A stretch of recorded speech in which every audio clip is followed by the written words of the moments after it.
जसप्रीत हमारी सहयोगी वासा ground zero से गोशा महल से जुड़ रही हैं। एक सीट जो बीजेपी ने 2018 में जीती थी, तो वहीं अंबर पेट से जो है अरुण हमारे साथ जुड़ रहे हैं। यहाँ पर जी किशन रेड्डी बीजेपी के जो उम्मीदवार है वो चुनावी मैदान में है, बीजेपी के अध्यक्ष भी है तेलंगाना में। सबसे पहले जसप्रीत, मैं आपका ही रुख करना चाहूंगी। 7 बजने को हैं, अभी फिलहाल क्या कुछ तस्वीरें आपको नजर आ रही हैं? क्या वोटर्स मतदान के लिए पहुंच रहे हैं?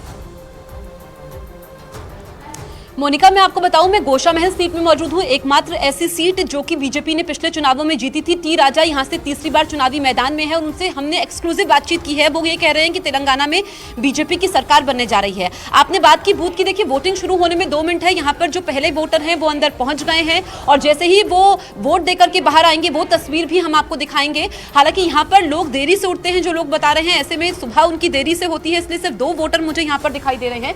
फिलहाल इंतजाम मैं आपको दिखा देती हूँ। मेरे सहयोगी चंदन आप तक तस्वीरें पहुंचा रहे हैं। देखिए यहाँ पर लिखा है कि मॉडल कोड ऑफ कंडक्ट की पैसों की यहाँ पर पैसों को देना, पैसों को बांटना, ये गलत है। इसके अलावा आप फेक न्यूज नहीं फैला सकते हैं। तो पूरे ये बोर्ड यहाँ पर इस तरीके से बड़े बड़े पोस्टर्स यहाँ पर लगाए गए हैं। इसके अलावा जिस हम देख पा रहे हैं तमाम तैयारियां यहाँ पर, ताकि वोटर्स ज्यादा से ज्यादा यहाँ पर पहुंचे। अरुण का मैं रुख करना चाहूंगी। अरुण, फिलहाल आपके वहां पर क्या कुछ तस्वीरें नजर आ रही है? क्योंकि अंबरपेट भी अपने आप में एक हॉट सीट बनी हुई है।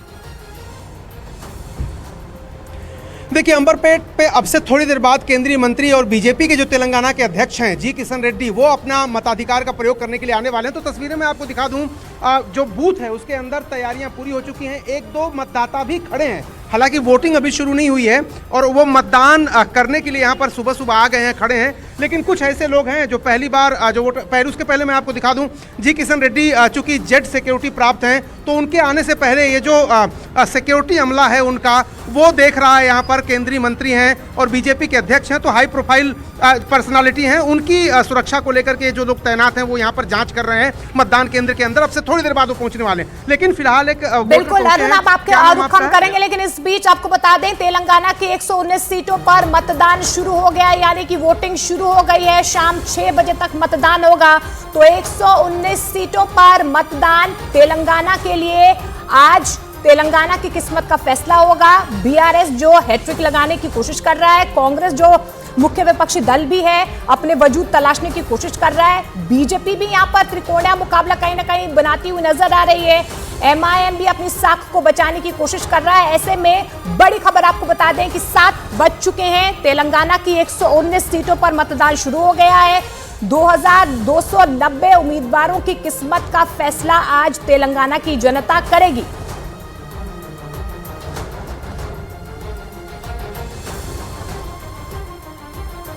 तो आपको बता दें कि वोटिंग शुरू हो गई है।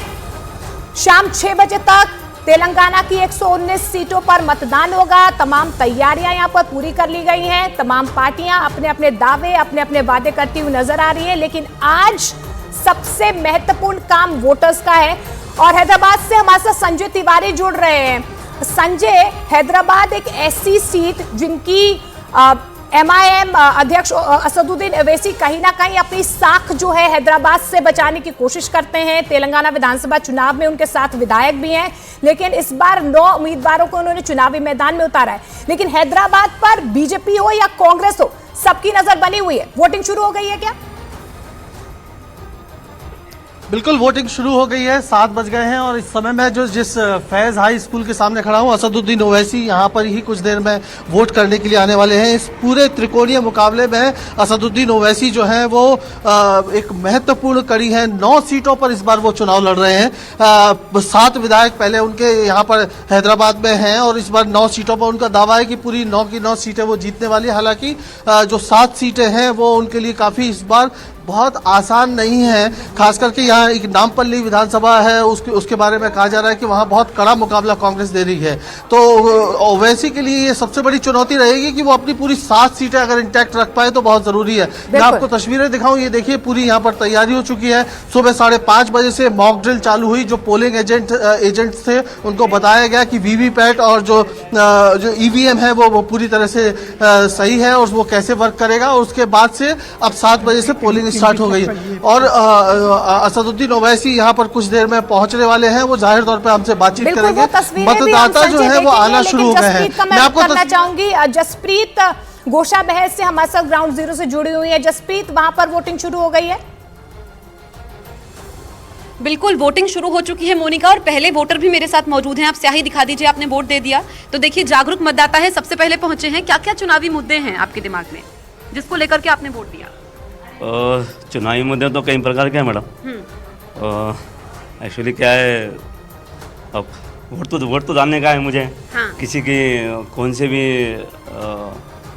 क्या दिमाग में चल रहा था वोट देने से? दिमाग में चल रहा था यही कि कोई अच्छा बंदा है। अच्छा, और अपने हैदराबाद को ठीक है। एकदम आपने चाय वाय पी या पहले अब वोटिंग के बाद चाय पियेंगे?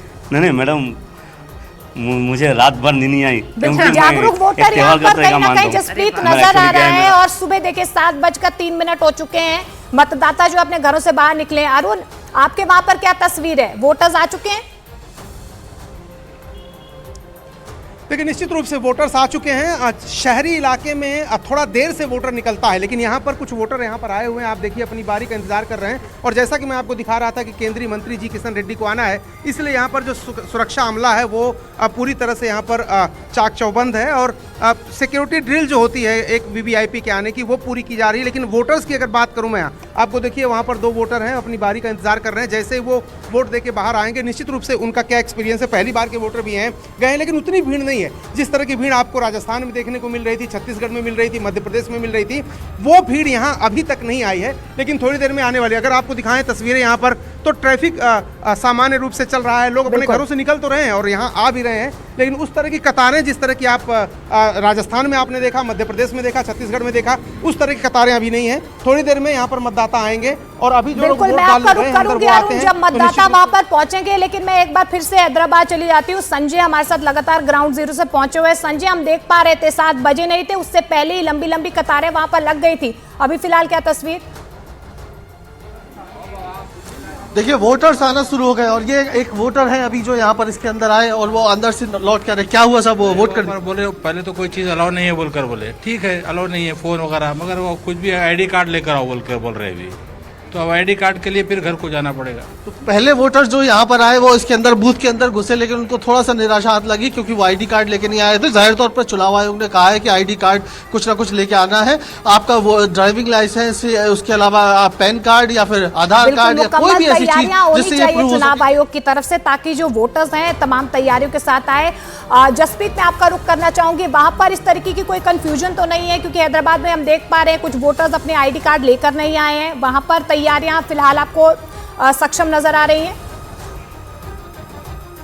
बिल्कुल मोनिका, तैयारियां यहाँ पर पूरी है। जो वोटर हैं वो तो खुश नजर आ रहे हैं। हालांकि इक्का दुक्का वोटर हैं, जैसा कि अरुण जिक्र कर रहे थे। जो भीड़ हमने छत्तीसगढ़ में देखी थी, जो भीड़ हमने राजस्थान में देखी थी, वैसी भीड़ नहीं है। यहाँ पर देरी से सुबह होती है। आपने वोट दे दिया, कोई परेशानी तो नहीं हुई? क्या ही दिखा दीजिए अपनी। तो ये देखिए जागरूक वोटर हैं, क्या दिमाग में चल रहा था? मेरे दिमाग में कुछ नहीं चल रहा मैडम, मैं तो वोट डाला। और मेरा बोलने का मकसद क्या है, वो तो तेलंगाना स्टेट में कौमी सरकार बने, हाँ। उससे मतलब नहीं है मेरे को। ठीक है, मगर तेलंगाना स्टेट में सरकार बनेगी, पहले सुबह पहले वाइन शॉप पूरे बंद होना चाहिए, वाइन शॉप बंद होनी पूरे बंद होना चाहिए। ठीक है। वो उससे बंद होंगे तो कहीं घर सुधर जाएंगे, कहीं गरीब बच्चे पेट भर के खाना खाएंगे।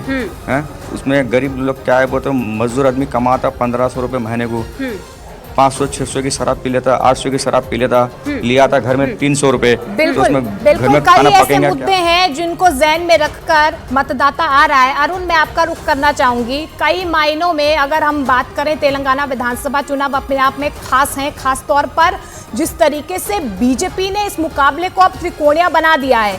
केसीआर की अगुवाई वाली बीआरएस लगातार कह रही है कि वो तीसरी हैट्रिक जरूर लगाएंगे, लेकिन कांग्रेस भी कहीं ना कहीं यहां पर टफ फाइट देती हुई नजर आ रही है। लेकिन जिस तरीके से एग्रेसिवली बीजेपी की तरफ से यहां पर लगातार चुनाव प्रचार किया गया, फिर वो चाहे बड़े चेहरे हो चाहे छोटे चेहरे हो, जिस तरीके से कमान संभाली गई, एक त्रिकोणीय मुकाबला बीजेपी यहां पर दिखाती हुई नजर आ रही है।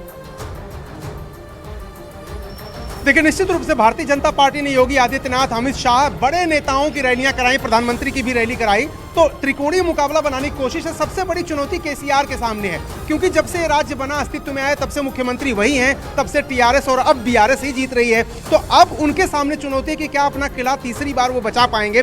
पिछली बार उन्होंने अर्ली इलेक्शन करा लिया था, वो जीत गए थे और उन्होंने मार्जिन भी बढ़ाया था, 63 सीट से 88 सीट चले गए थे 119 सीटों में, तो बहुत ह्यूज मार्जिन से उन्होंने चुनाव जीता था। इस बार कांग्रेस ने जिस तरह से फाइट दी है, राहुल गांधी, प्रियंका गांधी, मल्लिकार्जुन खड़गे और रेवंत रेड्डी जो प्रदेश के अध्यक्ष हैं, उन सब ने मिलकर के केसीआर को घेरने की कोशिश की। बीजेपी भी घेर रही है, तो सत्ता उनके हाथ से क्या इस बार छिन जाएगी, निकल जाएगी, या फिर वोटर उन पर ट्रस्ट देते हैं, या फिर कांग्रेस बीजेपी में से किसी को चुनते हैं, यह बड़ा सवाल है। लेकिन जी किशन रेड्डी जिनको यहाँ पर आना, देखिए जो राजनीतिक कार्यकर्ता हैं वो यहाँ पर पहले पहुंच गए हैं, भारतीय जनता पार्टी के जो राजनीतिक कार्यकर्ता हैं या फिर जो वोटर हैं वो लोग आ रहे हैं, और अब जी किशन रेड्डी के आने का वक्त हो गया है और यहाँ पर कतार भी लगी है। आप अगर देखेंगे तो बाहर तो लाइन लगनी यहाँ पर शुरू हो गई है और हम आपका रुख करेंगे अरुण, लेकिन संजय से भी हम थोड़ी तस्वीरें जो है उनसे भी साझा कर लेते हैं। संजय, आपके वहां पर फिलहाल क्या नजर आ रहा है? कोई कंफ्यूजन अब तो नहीं है वोटर्स के मन में? देखिए कंफ्यूजन तो थोड़ा बहुत जो है बना हुआ है, वो उनको यहाँ पे दरवाजे पर समझाया जा रहा है। और सबसे खास बात मैं आपको बताऊं कि महिला वोटर भी घर से बाहर निकलना शुरू हो गई हैं वोट डालने के लिए, ये सबसे महत्वपूर्ण है। यहाँ इस पोलिंग बूथ पे ये तस्वीर देखिए, और कुछ महिला वोटर आई हुई है, आप वोट डालने के लिए आई हुई है। क्या कुछ प्रॉब्लम आ रही है क्या? वो वोटर आईडी मांग रहे और आधार कार्ड मांग रहे। कल हम लोग आके पूछे तो कुछ लाने की जरूरत नहीं है बोले, मगर अब आने के बाद अंदर जाने नहीं दे रहे। नहीं, बट आपकी आइडेंटिटी वो पहचानना चाहते, फोन में है, फोन में है। अच्छा, फोन की आइडेंटिटी को नहीं मान रहे, वो फिजिकल। ये यहाँ पर मतदान केंद्र पे कुछ लोगों को परेशानी हो रही है, जो सॉफ्ट कॉपी है उसको नहीं मान रहे हैं। उनका कहना है कि आधार कार्ड या कुछ भी ऐसी आइडेंटिटी जो प्रूव कर सके वो लेके आना है, तो इसी वजह से थोड़ा सा जो है लगातार हम न्यूज 18 इंडिया पर दिखाते रहेंगे, क्योंकि वोटिंग शुरू हो गई है। 119 सीटों पर तेलंगाना विधानसभा चुनाव के लिए वोटिंग शुरू हो गई। शाम 6 बजे तक वोटिंग की जाएगी। देखिए, अपने आप में कई मायनों में तेलंगाना विधानसभा चुनाव इस बार अहम है, क्योंकि लोकसभा चुनाव 2024 की तस्वीर भी कहीं ना कहीं साफ करेगा कि दक्षिण के राज्य तेलंगाना में बीजेपी, कांग्रेस और बीआरएस कहां पर खड़ी हुई।